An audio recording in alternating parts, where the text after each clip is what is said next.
Magandang araw mga kaibigan. Bigyan natin ng reaction opinion itong post ng News 5. Title, Hindi naging miyembro ng Navy. Kinumpirma ng Philippine Navy na dalawa sa mga individual na ipresenta sa press conference ni Atty. Baligod ay hindi kailanman naging miyembro ng Navy o Philippine Marine Corps, habang ilan naman ay na-dismiss ng may dishonorable discharge. Ito na. Nagsimula na ang demolition job. Sisirain nila ang credibility ng 18 Marines. Sabi ko na nga ba wala silang, ito, News 5, yung iba pang malalaking media outlets, wala silang balita doon sa testimony, sworn affidavit, ng 18 Marines. Ang ibinabalita na ngayon, itong mga negative tungkol sa kanila. Discharge daw. Kasunod yan ang paglantad ng mga nasabing individual na siya raw naghatid ng kickback sa mga opisyal ng gobyerno kabilang umano si President Bongbong Marcos Jr. Hinibok din ng Navy ang publiko, tayo daw, na maging mapanuri laban sa maling impormasyon at iginigit na nanatili itong profesional ng partisan at nakatuon sa pagtatanggol sa soberanya ng bansa. Hindi nyo na po kami pwedeng ilaron kung sa Bisaya. Granting, totoo. Out of the 18, yung dalawa hindi, so what? So at least yung 16, Navy or Marines. May nabasa akong post, yung isa daw is Philippine Army, yung isa is reservist. Yun yung nabasa ko sa post. Sabihin natin ang ilan, dishonorable discharge. So what? That's not the point. Kaya nga, naghanap sila ng ibang trabaho Ang issue is, nag-deliver sila ng mali-malitang pera galing sa kaban ng taong bayan. Yon ang issue. Yon ang sagutin ninyo. Nanawagan ng Philippine Navy, yes, manawagan kayo. No problem. Bahala ang publiko kung kanino sila, kanino kami maniniwala. Ako, naniniwala ako sa pahayag ng 18 ex-soldiers na ito. Kahit dishonorable discharge, it's not the issue. So, kayo, bahala kayong kung alin ang inyong paniniwalaan. Tingnan natin ang reaksyon ng taong bayan. 28,000 ang nag-react. 23,000 ang tumatawa, 255 ang galit. 5,000 lang ang nag-like. So, ilang percent yan? Mga 80% sa mga netizens na nag-react, naniniwala sa mga ex-Marines. Di talo kayo sa public opinion. Ang labanan ngayon is battle or court of public opinion. Tignan nyo sa mga comments, tignan nyo sa mga reaksyon. Makikita, mas marami taong bayan ngayon na naniniwala sa mga testimonya ng mga dating sundalo na ito. Basa tayo sa mga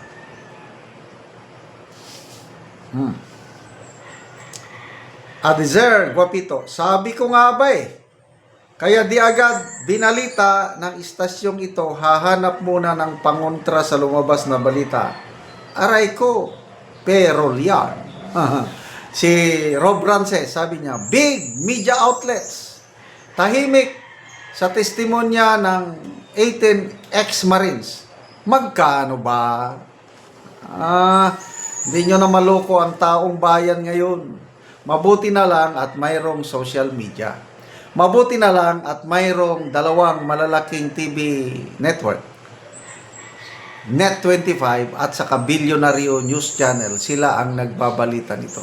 All others, ito na ngayon. Asahan natin, marami pang lalabas na ganito.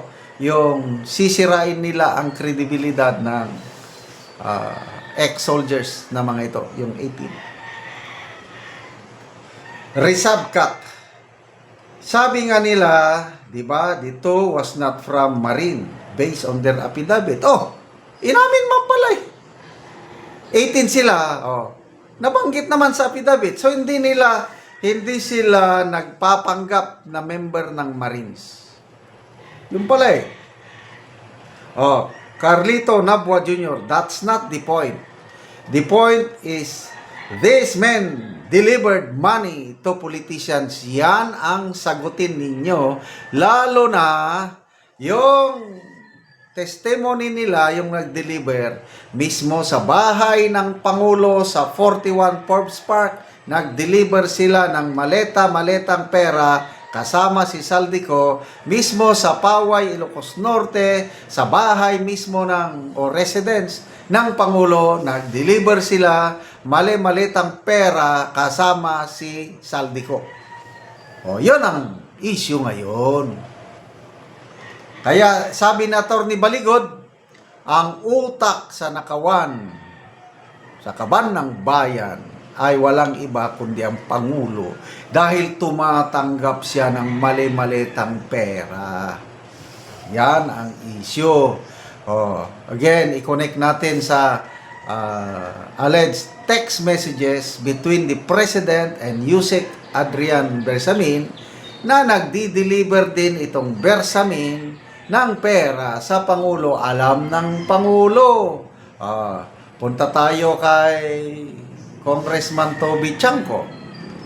Alam ng Pangulo, November 2024 pa, pinatawag niya na si Martin Romualdez, pinagalitan niya, bakit pinapakialaman ang pondo ng taong bayan? Pinagalitan, inutusan na isauli, wala namang naisauli.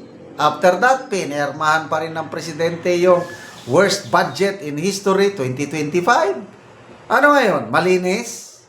Ay, nako, either mahinang leader, niloloko siya ng mga nasa baba, or alam nyo na. So, God save the Philippines. Tama si BP Inday Sara. Salamat mga kaibigan sa inyong pagsubaybay sa ating channel. Nakakatulong kayo ng malaki sa tribong talandig ng Bukidnon dahil ang sweldo natin sa channel na ito is pantulong sa tribo. Namimigay tayo ngayon ng mga libreng yero at pako para makapagpatayo sila ng mas maayos na tirahan. Panoorin nyo ang video na ito. Karon mo na ni ang natagaan na mo og yero. Mag-atop na ni siya karon. So mo na ni ang iyang atopan. Gagay man siya. Yeah, salamat.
O karon humanag gyud sa pag-atop ang among gihatag nga yero.